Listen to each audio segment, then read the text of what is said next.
కాని ఇప్పుడు గుణాకి తెలిసింది. వాడు నా కొడుక్కి కూతుర్నివ్వటానికి ఒప్పుకోడని అనిపించి అసలు ఆ సమస్య ఉండకూడదని అలా తలుచుకున్నాను. ఇప్పుడు ఇంకా పెద్ద చిక్కొచ్చి పడింది కదా. ఆ తరుణ్ గాడు ఆల్రెడీ అంటూనే ఉన్నాడు, నీ కొడుకు చేయబట్టే ధరణికి ఈ పరిస్థితి వచ్చింది అని. అయితే ధరణి కళ్ళు తెరిస్తే మీరు ప్రమాదంలో పడ్డట్టేనా? ఎందుకు పడతాం?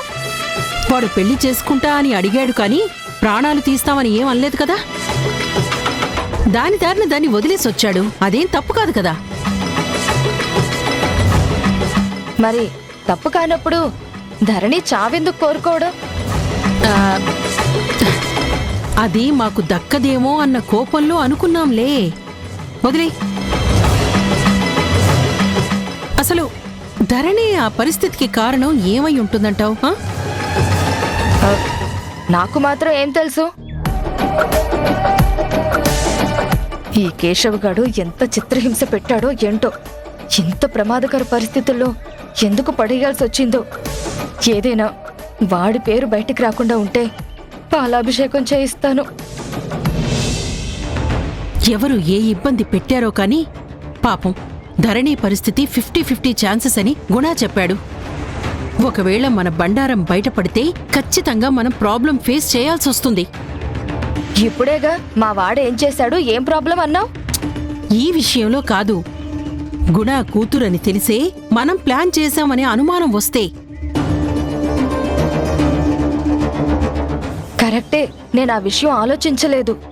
అంతా మీదికొస్తే నాకు తెలుసు అనటానికి వాడి దగ్గర సాక్ష్యాలేమున్నాయి? ఒకవేళ వచ్చినా దబాయించి నోరు మూయిస్తా. గుణ, ఏంటి జనని? నేను గుడికి వెళ్తున్నాను. గుడికా? ఇప్పుడెందుకు?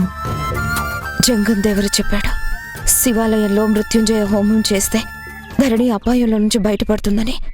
అందుకే దీక్షతో పూజ చేయడానికి వెళ్తున్నాను. నా శ్రమకు దేవుడి సహకారం లభిస్తుంది. ధరణి తొందరగా కోలుకుంటుంది. అవునా? అయితే నేను కూడా వస్తాను జనని. భార్యాభర్తలుగా ఇద్దరం కలిసి పూజ చేద్దాం. నువ్వొస్తే మరి ధరణి ట్రీట్మెంట్? ధరణి పొజిషన్ స్టేబుల్ గానే ఉంది. అయినా ఇక్కడ శివ ఉన్నాడుగా, వాడు చూసుకుంటాడు. మనం వెళ్దాం.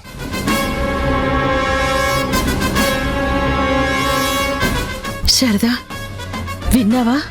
వాళ్ళ గుడికి బయలుదేరితే మనకు అదృష్టం కలిసొచ్చినట్టే కదా. ఏం అదృష్టం? ధరణిని పైలోకాలకు పంపడానికి పాస్పోర్టు మన చేతికి వచ్చినట్టే కదా.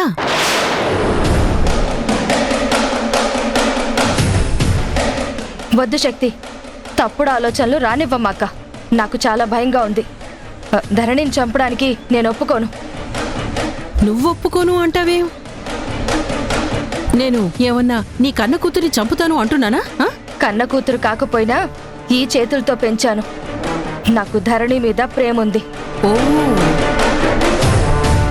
అయినా చంపడం వల్ల నీ కొరిగేదేంటో, వచ్చే లాభమేంటో నాకు అసలు అర్థమే కావడం లేదు. ఎప్పటికైనా దానివల్ల నష్టమే కాని లాభమేమీ లేదు. చంపకుండా అడ్డుపడితే నీకేం లాభం?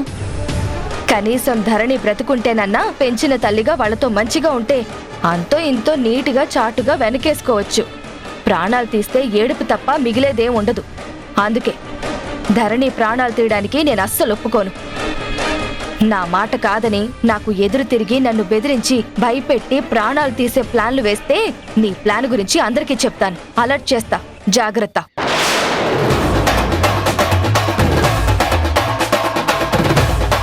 దీని వాలకం చూస్తే పూర్తిగా రివర్స్ అయ్యేలా ఉంది. దీన్ని కాస్త స్ట్రాంగ్గానే డీల్ చేయాలి.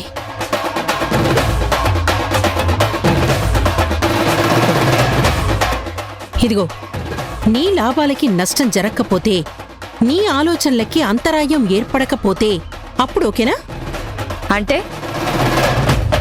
ధరణి నా కోడలైతే ఎంత ఆస్తి నీ సొంతం చేస్తానన్నానో అంతే ఆస్తి చంపాక కూడా నీకు అందజేస్తే ఏమంటావ్? ఓకేనా? నీకిష్టమైతే, డీల్ ఓకే అయితే నేను ప్రొసీడ్ అవుతా.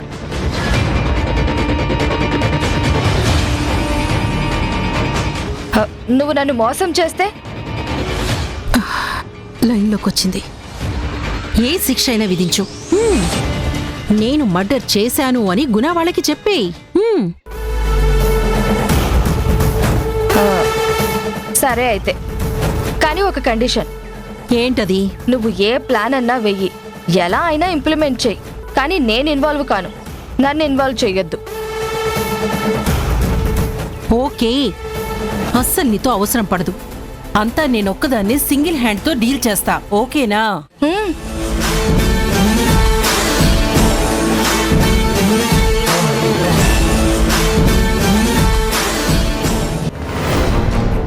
అమ్మా అమ్మా, అక్క ఎక్కడుందమ్మా?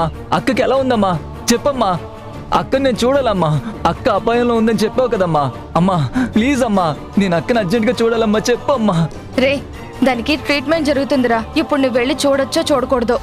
లేదు, అక్కని చూడకుండా నన్ను ఎవరు ఆపుతారు? నేను చూడాల్సిందే అమ్మా. నేను చూసి తీరాల్సిందే. ఏయ్, ఆగు ఆగు ఆగు. ఎలా వెళ్తావు బాలు? చిన్నపిల్లల మొండిగా మాట్లాడతావే.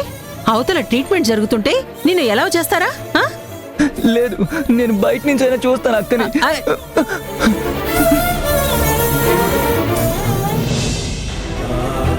అన్నయ్య, మా అక్క ఎక్కడుంది? బాలు,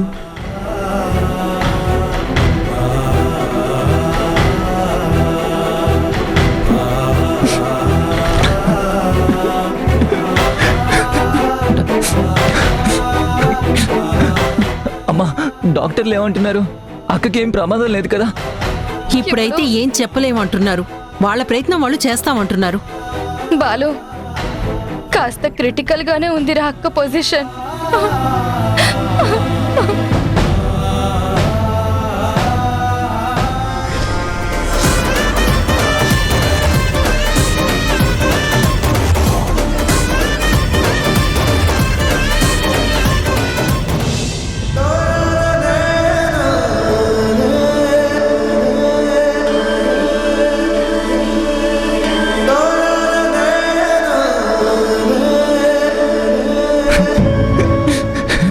బాలు, గుణగారు, మా అక్క. బాధపడకు బాలు, మేమంతా ఉన్నాం కదా. మీ అక్కకి ట్రీట్మెంట్ చేస్తున్నాం. నేను సాయశక్తులా తనని స్పృహలోకి తీసుకురావడానికి ప్రయత్నం చేస్తున్నాను. నువ్వు బాధపడకు, భయపడకు.